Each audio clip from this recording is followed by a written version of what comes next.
अपने बेटे को, अभी कैसा आदमी है, कैसे ऐसे आदमी को वोट दे या ना दे।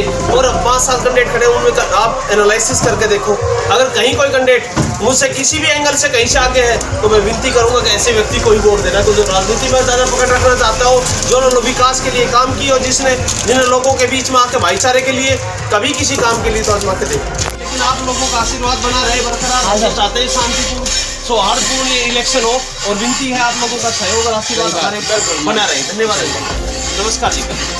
ठीक है बाबा, राम राम। सरपंच विनती है, एक मौका इस बार बैठने का देखो। ठीक है, राम राम। ठीक है भाई जी, तो भाई जी विनती है, एक मौका इस बार हमने भी दियो, हमारे इससे की दे दियो, कोई कम मत कर लियो। ठीक है भाई जी ना, नमस्कार जी। सरपंच शाबन सरपंच एसोसिएशन का प्रेसिडेंट रिवाड़ी का और सरपंच एसोसिएशन हरियाणा के वाइस प्रेसिडेंट 17 से उम्मीदवार हूँ जिला परिषद के लिए। तो आप कितने गाँव का दौरा आज का? आज लगभग हमने 8-10 गांव किए हैं जी।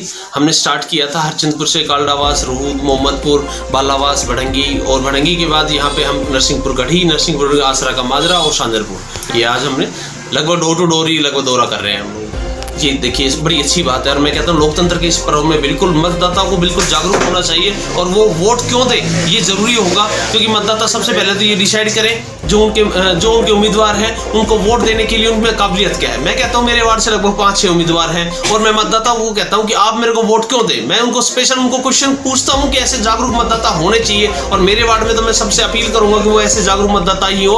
अब उम्मीदवार को आपको वोट क्यों दे, मैंने उनको बताया कि हम आपके लिए, देखिए कोई भी उम्मीदवार ऐसा हो सकता है, किसी उम्मीदवार का अपना कोई पेट्रोल पंप है, किसी का अपना कुछ लोकल बिजनेस है, किसी का हो सकता है कि ट्रांसपोर्टर है, कहीं ना कहीं उनका एक बिजनेस है। उनका मोटिव राजनीति का या जनता सेवा करने का भाव ही नहीं है कहीं पे भी। उन लोगों तो सिर्फ ये है ना, आज से पहले वो कभी कोई पंच बना, ना कोई ऐसा बंदा कि वो उन लोगों राजनीति के किसी ABCD का भी कहीं देखा हो कि हमें राजनीति में किसी न किसी पायदान पे तो हम सेवा करके आए हैं, ऐसा कोई व्यक्ति ही नहीं है। उनका सिर्फ यह है पैसे की थोड़ी अधिकता होने की वजह से उन लोगों ने उम्मीदवार के लिए फार्म भर दिया। अब जनता उनको वोट देगी या ना देगी, उनको तो अपना बिजनेस करना है। इसलिए मैं ये कहता हूँ, मैं जनता के बीच में जाता हूँ, मैं कहता हूँ मैं विकास के नाम से वोट मांगता हूँ। मैं जो हमारे मतदाता है, जागरूक मतदाता है इस वार्ड नंबर 17 के, मैं उन सबसे अपील करता हूँ कि आप लोग मेरे को वोट क्यों दें। आप कम से कम मेरे से ये क्वेश्चन जरूर करें, मैं आपको वोट लेने का अधिकारी क्यों हूं और क्यों नहीं आपसे। और मैं उन लोगों से बताता हूं कि आप लोगों ने जो बताया है कि आप वोट क्यों मांगने आ रहे, तो मैंने उनको बताया कि मैं आपके वार्ड में पहले मेरे गांव में सरपंच था, तो उन्होंने लोगों की जन सेवा की है,